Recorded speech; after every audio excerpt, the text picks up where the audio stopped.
Before leaving on a trip with her friends, my girlfriend told me, "My friends think you're a joke." And honestly, they're not wrong. So while she was away, I packed up and moved out. She came back to an empty place. I'm 33, I work in IT support for a mid-sized logistics company, and I live in a 2-bedroom apartment just outside the city. My routine is predictable. Gym before work, long hours behind a screen, home by 6:30 most nights. I pay my bills on time, keep the place clean, and I'm not flashy, but I'm stable. My girlfriend, Vanessa, is 29. We'd been together a little over 2 years, living together for the last 8 months. She works in event marketing, very social, always out with friends, always planning the next trip or girls' night. On paper, we balanced each other out. I handled the structure. She brought the energy. Last month, she planned a 4-day trip to Miami with 3 of her closest friends. I drove her to the airport at 5 a.m. on a Thursday, paid for her Uber Eats the night before because she was too stressed to cook. Normal stuff. The night before she left, we were sitting at the kitchen counter while she was packing. She'd had 2 glasses of wine and was FaceTiming one of her friends. At some point, she muted the call, looked at me, and said, almost casually, "My friends think you're a joke, and honestly, they're not wrong." I thought she was kidding. I actually laughed. She didn't. She shrugged and said they just think you're kind of boring. Safe. Predictable. Not really on my level socially. Then she added that sometimes she agreed with them. That I could try harder. That I was lucky she even liked stable guys. She said it like she was doing me a favor. I didn't yell. I didn't argue. I just nodded and asked what time her flight boarded. She smiled like the conversation was productive. The next morning, I dropped her off, told her to text me when she landed, and drove home to our apartment. That was the last time she saw it the way she left it. When I got back from the airport, I sat in the parking lot for a full minute before going inside. Not because I was emotional, because I was thinking. Vanessa had said worse things before, just not that directly. Little comments about how my clothes were too basic, how I should post more on Instagram, how her friends' boyfriends planned bigger surprises. I always brushed it off because none of it actually mattered to me. But this was different. This wasn't about preferences. It was about respect. If her friends thought I was a joke, that meant she'd let them. People don't come to conclusions like that without material. And the fact that she said they weren't wrong meant she agreed. That was enough for me. I went upstairs, unlocked the door, and walked into the apartment we both technically lived in, but that I paid 80% of. My name was the only one on the lease. Utilities in my name. Internet in my name. Furniture mostly mine from before she moved in. I made coffee, sat at the kitchen table, opened my laptop. First thing I checked was the lease. Month to month after the first year. Good. Second thing I did was log into the bank app and separate our shared grocery account back into my primary. We'd set it up for convenience. I transferred her half of the balance into her personal account and took screenshots. Then I called the leasing office. I didn't dramatize it. I asked what the process would be if I wanted to remove a co-occupant who wasn't on the lease but was listed as an approved resident. The woman explained that since I was the sole leaseholder, I could submit a written notice revoking her occupancy. They'd update the records.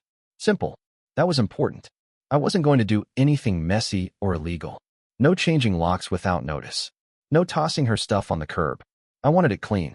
By noon, I'd taken a half day off work. I grabbed moving boxes from the storage closet downstairs and started packing her things. Clothes first, then bathroom products, shoes, makeup. I folded everything properly. I'm not petty. I'm thorough. Around 3 p.m., she texted me a selfie from the plane with a heart emoji. I replied with a thumbs up. Then I kept packing.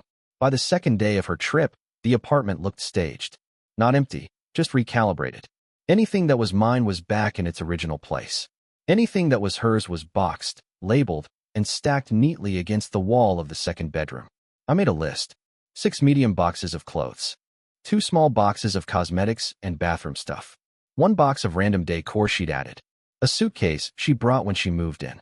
A garment rack she insisted we needed. I itemized it in my notes app with photos. Not because I expected a fight. Because I expect accountability.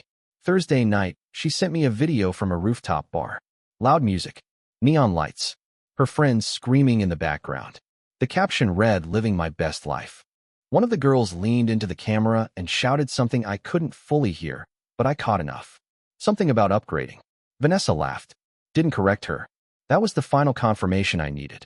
Friday morning, I emailed the leasing office formally revoking her occupancy effective immediately upon her return.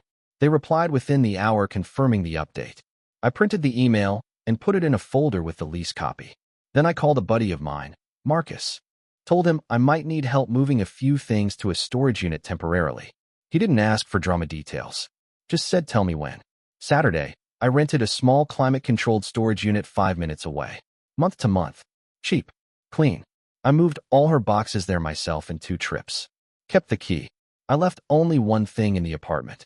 Her framed photo of us from last year's New Year's party. I placed it face down on the kitchen counter. That night she texted me asking if I missed her. I responded, I think we need to talk when you get back. She sent back a laughing emoji and said, don't be dramatic. Sunday evening, she texted her flight details. Landing at 4:15 p.m. Monday. Asked if I could pick her up. I told her I had work, but wished her a safe flight. I took Monday off. Not to see her.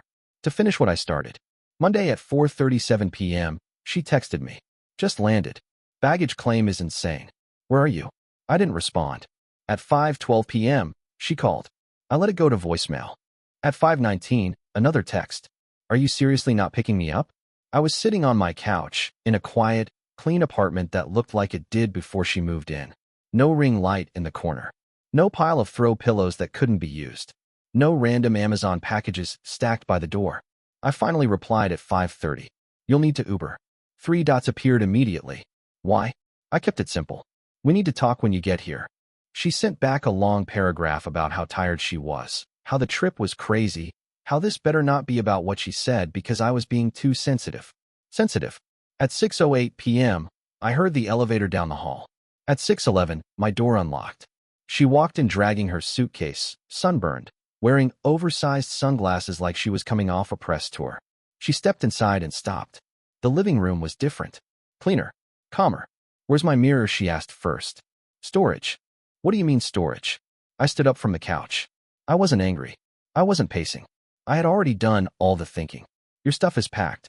It's in a storage unit 5 minutes away. I paid for the first month. After that, it's yours to handle. She blinked like she misheard me. What are you talking about? I told you we needed to talk. She dropped her suitcase. Looked around again. Her shoe rack was gone. The extra bar cart she bought was gone. The wall art she'd hung, without asking, was gone. You're joking. No. She started laughing. That high, sharp laugh she uses when she thinks someone is being ridiculous. Is this about what I said before the trip? Oh my God. You're actually this insecure? I shook my head. It's not about insecurity. It's about agreement. Your friends think I'm a joke because you let them. And you said they're not wrong. She rolled her eyes. It was a comment. You're blowing this way out of proportion. No. I'm reacting proportionally. Her face changed then. Not sad. Not sorry. Annoyed. So what? You're kicking me out? I corrected her calmly. You don't live here anymore.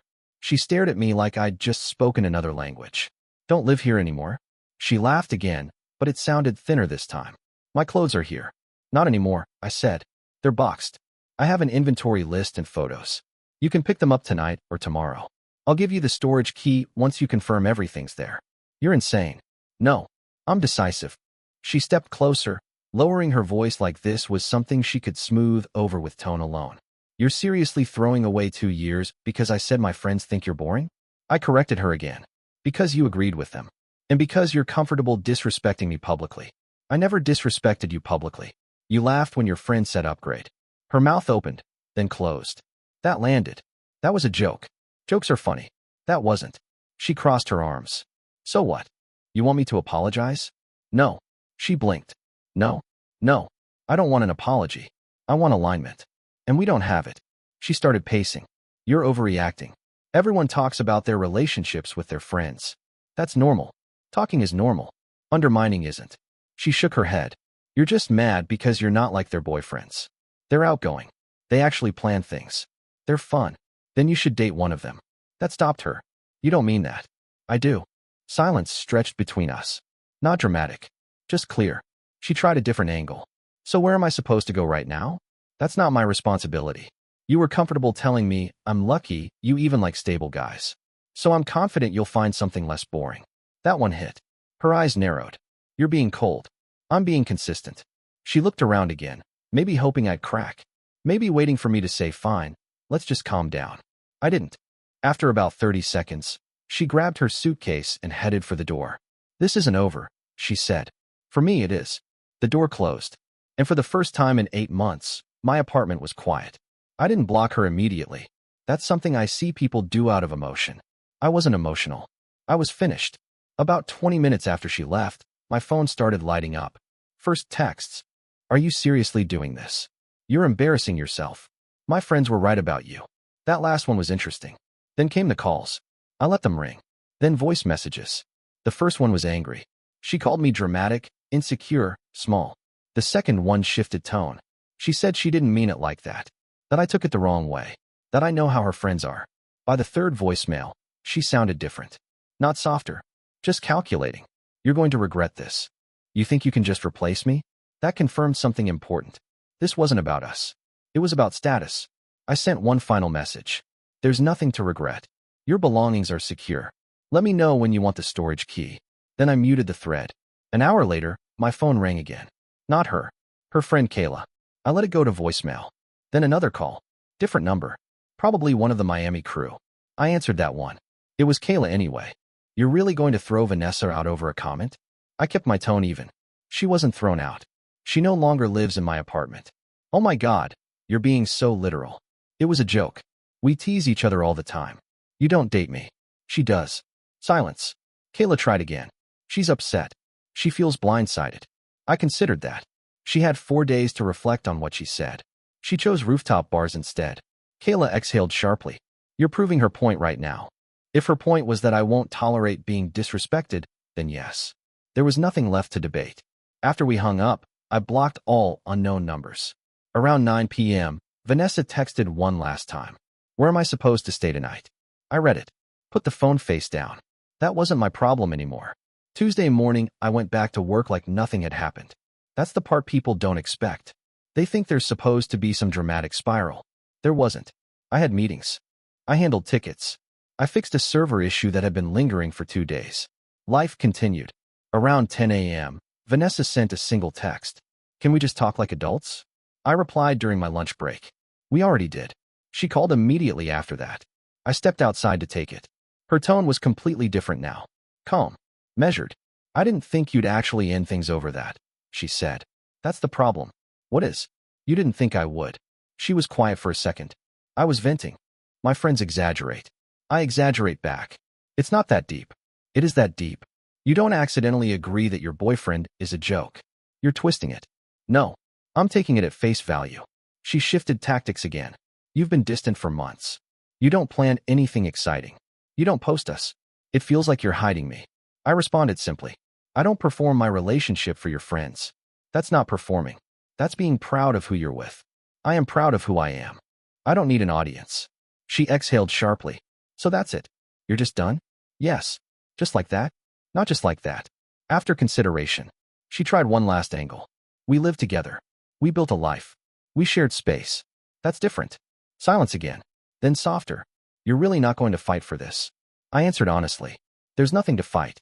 You said what you believe. I believe you." She didn't cry. She didn't apologize. She just said fine. Then hung up. That was the moment I knew I'd made the right decision. Not because she was angry, because she still never once said she was wrong. Over the next few days, the narrative started shifting. Not from me, from her. Mutual acquaintances started reaching out. Not my close friends. People from her side. People who had seen the curated version of our relationship online. "Hey man, heard things ended kind of abruptly. Vanessa's pretty shaken up. She said you kicked her out while she was out of town." That word again. Kicked out. I didn't respond to most of them. The few I did respond to, I kept it simple. It was my apartment. We broke up. Her belongings are secure. No emotion. No defense. Thursday afternoon, Vanessa posted a vague story on Instagram. "Some people can't handle strong women. Know your worth." There were replies. Fire emojis. Crown emojis. Her friends hyping her up in the comments like she survived something dramatic. I watched it without reacting. Then around 8 p.m., she sent another message directly. "I can't believe you're making me look crazy to everyone." That one almost made me laugh. I hadn't posted anything. I hadn't explained anything publicly. I'd gone to work. Gone to the gym. Cooked dinner. That was it. "You made your own story," I replied. "So now I'm the villain?" I didn't answer that. Instead, I asked when she wanted to get her storage unit key. She responded with a paragraph. You know what? Keep it. I don't even care. You're acting like some cold robot. You never even loved me. There it was. The attempt to provoke. I typed once. Deleted it. Then I realized something. There was no reason for my phone to keep lighting up over someone who had already told me how she saw me. So I did what I should have done 3 days earlier. I transferred her number to the blocked list. Then Instagram. Then WhatsApp. Then any shared photo album access. Not dramatic. Not symbolic. Just clean. The silence that followed wasn't tense. It was complete. For the first time since she left for Miami, there was no pending conversation. No incoming text. No next move. Just quiet. I didn't hear from her for 5 days. Not directly. But silence doesn't always mean absence. It just means indirect pressure. Saturday afternoon, I ran into one of her friends at the grocery store. Not by accident. This place isn't near her side of town. She saw me first. Wow. You look fine, she said, like she expected visible damage. I am fine. She tilted her head. Vanessa said you completely shut down. Blocked her everywhere. That's kind of extreme. It's efficient. She crossed her arms. You know she's been staying with Kayla, right? She had nowhere to go. That wasn't accurate. She had options. She just didn't expect to need them. I kept my tone neutral. We're not together. She's an adult. She'll figure it out. The friend sighed dramatically. You could have at least talked it through before blowing everything up. We did talk it through. She looked unconvinced. Over one comment. Over one truth. That ended the conversation. When I got home, I realized something important. As long as I was accessible through other people, there was still a thread. So I did one more thing. I archived every shared photo on my social media. Not deleted. Just removed from public view. No announcements. No captions. No emotional posts. Then I sent one message to the only mutual friend I actually respect. If Vanessa needs anything logistical regarding her storage unit, have her email me. Otherwise, I'm not available. That was it. No more phone calls. No more triangulation. No more indirect commentary. I went for a run that evening. Came back. Cooked dinner. Watched a show without someone narrating it over my shoulder. There's a difference between being alone and being at peace. That weekend, I felt the difference clearly. And for the first time since she said I was a joke, I realized something. The only thing embarrassing would have been staying. 2 weeks after I blocked her, I got the email. Subject line was simple. Storage. No emotion in it. No accusations. Just a request for the unit number and gate code so she could retrieve her things. That told me something. The storm phase was over. I replied with the information and a time window when I'd be there to hand over the key in person. Not because I needed closure. Because I wanted the exchange finished cleanly. We met on a Wednesday evening at 6 p.m. in front of the storage facility. Neutral ground. Public place. Efficient. She looked different. Less polished. No dramatic energy. Just tired. You really went through with it, she said as I handed her the key. Yes. She studied me for a second like she was still trying to figure out if this was some long game. Most guys would have begged, she said. I shrugged. Then you dated the wrong type. That almost made her smile, but it faded quickly. You know I didn't actually think you were a joke, right? I didn't respond immediately. I think you did, I said finally. Or at least you were comfortable letting other people think that. That's the same thing. She didn't argue. We walked into the unit. I unlocked it. All her boxes were stacked neatly, labeled. Nothing damaged. Nothing thrown around. You packed this all yourself? Yes. She nodded slowly. For what it's worth, I didn't think you'd have the nerve. That word again. I locked the unit after she went inside and handed her the key permanently. Take care of yourself, I said. That was it. No hug. No dramatic goodbye. No second guessing. I got in my car and drove back to my apartment. My apartment. It wasn't bigger. It wasn't fancier. But it was mine, and it was quiet. People think strength looks loud. Like shouting. Like ultimatums. Most of the time, it looks like this. A decision made once. And never revisited.